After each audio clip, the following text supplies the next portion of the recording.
How's it going, everyone? This is Timothy Allen Alenka with Team Trilogy. Today I'm coming to you with a video about how to get your discs to fly correctly. So if you're a new beginner, this can be extremely frustrating. You're throwing your discs and they're not going that far, or they're not flying right, or you see the pros throw them, you're like, how do they get them to just go and go and go and fly through the air? Well, today I'm going to tell you a couple of the things that might be hindering you and how to fix them to get your discs to fly straighter, farther, longer, better. Okay, so the first thing that might be hurting you is disc stability. Now, if you're a newer player, you might not know what disc stability is. Stability basically refers to how hard the disc finishes when it loses its spin and its velocity. For example, this Criminal right here has a lot of stability, so you'll see it based on its rotation. I have a right-hand backhand throw. You'll see it fade really hard to the left. Observe.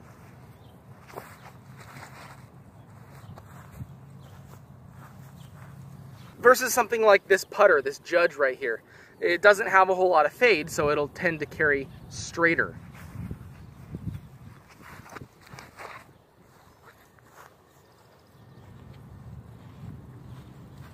So if you're using a disc that has too much fade or too much stability, it could be fading out on you and you might not get that full flight that you could get with a different disc. So if you're really brand new into the game and you really haven't developed any arm strength or arm speed, I recommend something like a Diamond. This is a really understable disc. It'll give you that turn and a little bit more glide than some of the other discs you might try. And I really don't even have to throw this that hard to get it to fly correctly.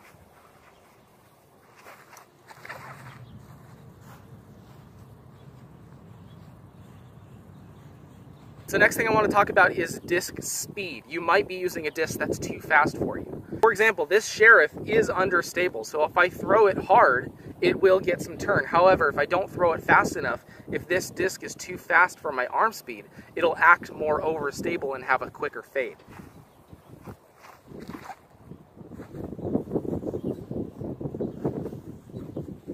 World works perfectly for me.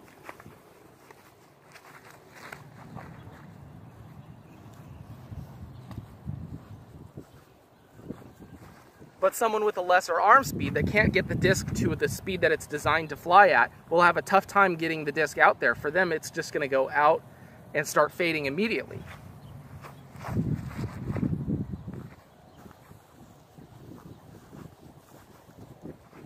So if either of those last two issues were affecting you, I recommend getting something a little bit lower speed than a distance driver, something a little bit straighter flying with not as much stability. I recommend the Escape. It's a great fairway driver. It has a ton of glide, and if you throw it correctly, it will go a very long way. It kind of trains you on how to throw your disc as far as speed and angle and stuff, and if you get it right, nice and flat release, it will go very far with not that much effort. Now, that's not to say that if you have a lower arm speed, you shouldn't throw anything higher speed or more stable.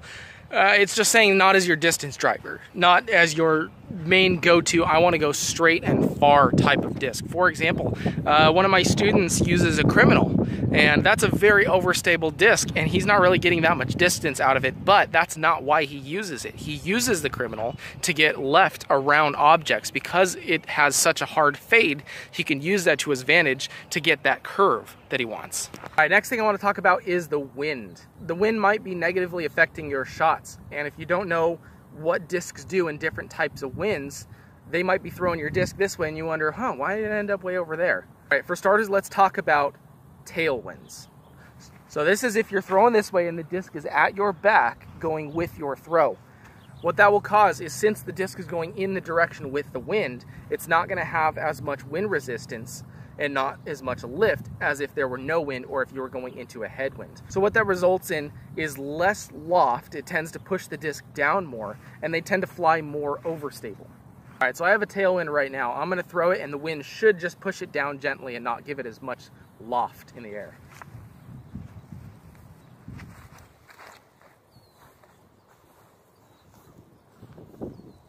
As you can see, I threw the disc out there nice, and then it kind of caught into that tailwind, which was going with the disc. It didn't have as much air it was running into because it was moving with it, and it gently started to push it down. Now, the effect of this can be seen even more if I use a faster speed, more overstable disc like this new Enforcer I have right here. Since it's moving with the wind, it doesn't have, like I said, as much wind that it's moving into, and it'll tend to act like it's been thrown slower, which means it'll fade sooner. So we'll see if that works out.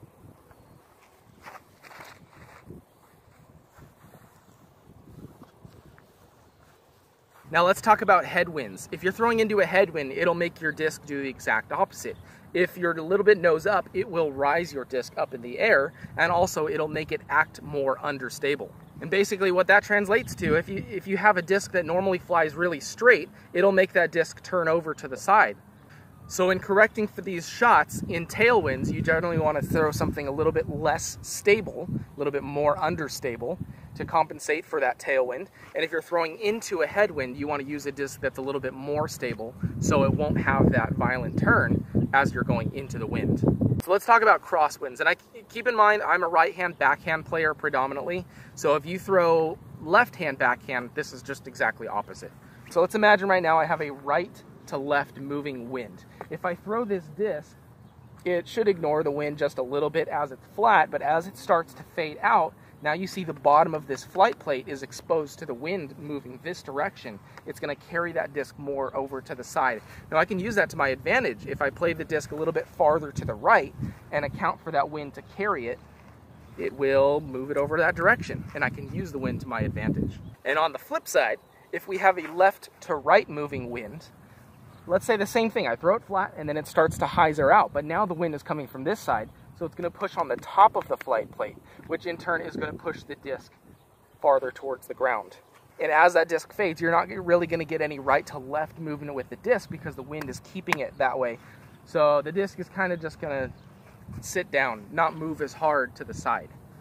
But again, I can use this to my advantage, and you see pros do this all the time. Since that wind is moving this way, I want to expose the bottom of that flight plate to the wind so the wind can carry it. So how I'm going to do that is throw an anhyzer. So now the disc is coming out on this angle, and the wind moving left to right is now on that flight plate. And as my disc tries to fade out of it, that wind is going to carry it over this way. And I actually just got my longest drive ever. It was 544 feet. I had a left to right moving wind. I put the disc up on an anhyzer, and the wind just carried it and carried it and carried it. And it actually crossed the street and went into the neighbor's driveway. All right, so now you know what to do if there's wind. You can adjust accordingly. If you're new into the sport, one thing I really recommend is go onto Facebook and join the group Disc Golf Form Check. And myself and other people there will critique your throws if you post a video of your drive, and we'll give you some tips on how to throw better and things you could work on. But earlier today in that group, I posted the question, what do you guys want to know about how to throw your discs correctly? And almost every single person said, how do I throw not nose up? Please help me to throw nose down. Like, how do I get my nose down in my discs? If you want more information and more in detail, check out Danny Lindahl's videos because he's way better at explaining this stuff than I am, but still, I will try. So what do they mean nose up? Basically, when you throw the disc, let's say I'm throwing to you, and I release the disc, and the nose of the disc, the front part is pointing up, that's nose up. Pretty simple. Now, what can be the problems of this? Well, as I said, that flight plate is vulnerable to wind. Now, even if there's no wind, if you're throwing nose up, the disc is traveling this direction, and if that bottom of that flight plate is exposed into the wind, it'll act as an air brake and slow the disc down. And it'll raise the disc really high up into the air, since if the nose is up, the disc is wanting to fly that way, and it'll just go up into the air and slow down. So you can have all the power in the world, but if your nose is up, it's not really going that far. For example, I'm going to do a full power drive with the nose really high up into the air. We'll see how it goes.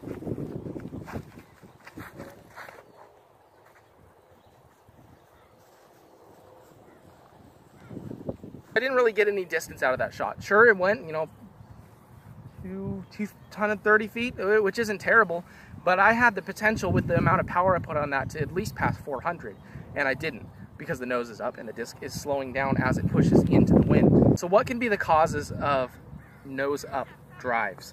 Well, one of them is putting too much muscle behind the disc. You can check out in my other video, 3 things that are killing your form. If you're trying to muscle through the throw too much, it'll mess up your form, your timing, all those kinds of things. And one of those side effects can be nose up drives.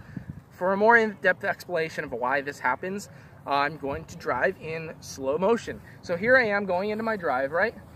And my reach back is here, but if I try to muscle the throw, what'll happen is my torso will turn too quickly, it'll wrap my arm around my body, which is how sometimes you can hit your shoulder or your chest with your drive. It's because your body's moving too fast. Now what that causes is as my body's here, my disc trails behind, will stop right here because it's now wrapped around my body. The disc has to now come around, which is also called rounding.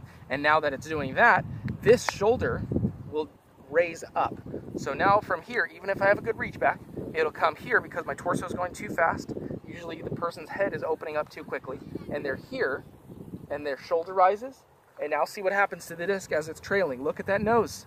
Look at that nose coming out. See how it's coming out nose up? So muscling the disc, or if your lower half of your body and your torso is moving faster than your arm can pull the disc, that will cause the nose of the disc to rise because you're doing that motion, and the disc will go up into the air. How do we fix this particular flaw? Well, if you have a good reach back, leave your reach back alone. It's what you do during the pull and the rotation of your body that's messing you up. All right, so let's take it from the reach back, assuming you have a good reach back. If you don't, check out my beginner form and adding 50 feet video. Let's assume your reach back is good, your reach back here. You should focus more on actually pulling the disc, since that's where your power is coming from, not how fast you move your body. So you're worrying about pulling the disc, and once you pull the disc to here into your chest, you want to leave your shoulders more blocked. I also talked about this in the other video. You leave your shoulders more blocked as you're pulling through, and then opening up your shoulders rather than there. You don't want to be leading with your shoulder or with your chin. You don't want to be opening up like that.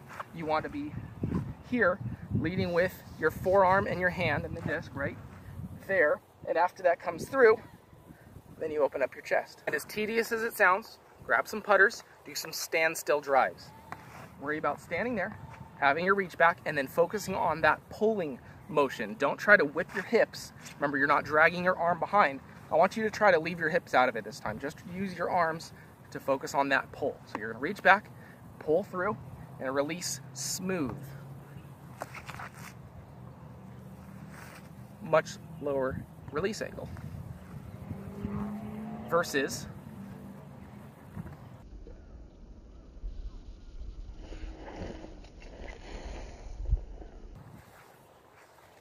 so if you slow it down, focus on that pull and pull through rather than whipping your arm around, you'll get a nice, clean, smooth, straight pull all the way through. Your nose angle will come down and your disc will penetrate farther through the wind. Another thing that can be causing nose up is reaching back too high. Now, it would seem that if you're releasing too high, you should reach up higher and pull lower. That way your pull is going on a lower angle towards the ground. However, that's not the case, because what happens is reaching high, your body will pull it into your stomach, you'll try to pull it down, and then your disc, since it's moving down, your arm is like, wait a minute, I have to pull it back up this way. And right before you release, the disc will come up. Now, there are some people who can get away with this. For example, one of my buddies that I play with, he does this pretty severely, and I've told him about it in the past. However, he still reaches 500 feet, so I'm not too concerned about it ruining his form. He just somehow fixes it. He's got enough power to overcome it. However, for most people, if you're reaching too high and you're pulling down, right there will be a dip in your pull, which will cause the disc to come out nose up.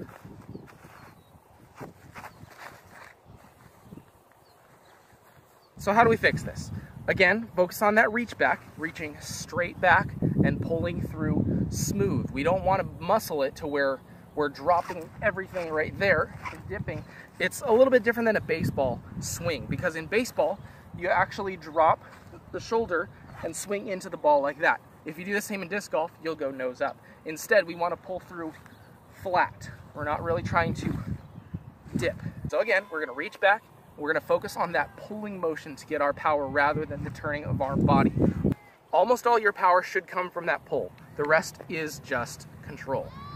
For example, something Nate Sexton said in a clinic that I went to of his, he said your power should build until that pull when you explode all your power and then back off the power. So in a slow motion drive, it should be build, power right there. Only that pull right there. And then the rest is smooth control. I'll try to give you an example of what I'm talking about.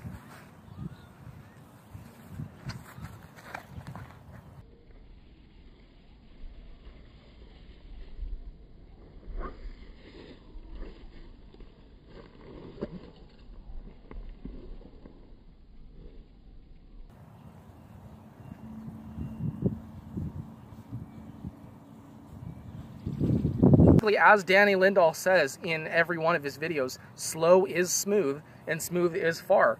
And what he means is if you're slow, you'll have the right movements because everything will be connected and your form will be good. And slow is smooth, so smooth is just no jerky movements, no reaching up, no dipping, and no leading with your shoulder and lifting the disc. And smooth is far. It'll go to cut through the wind rather than riding on that flight plate and lifting up, and it'll go a lot farther. All right, I think that's the end of the video. Let me know if this helped you, and if it didn't, then I don't know. But anyway, yeah, see you in the next video, or in person, I guess. See ya.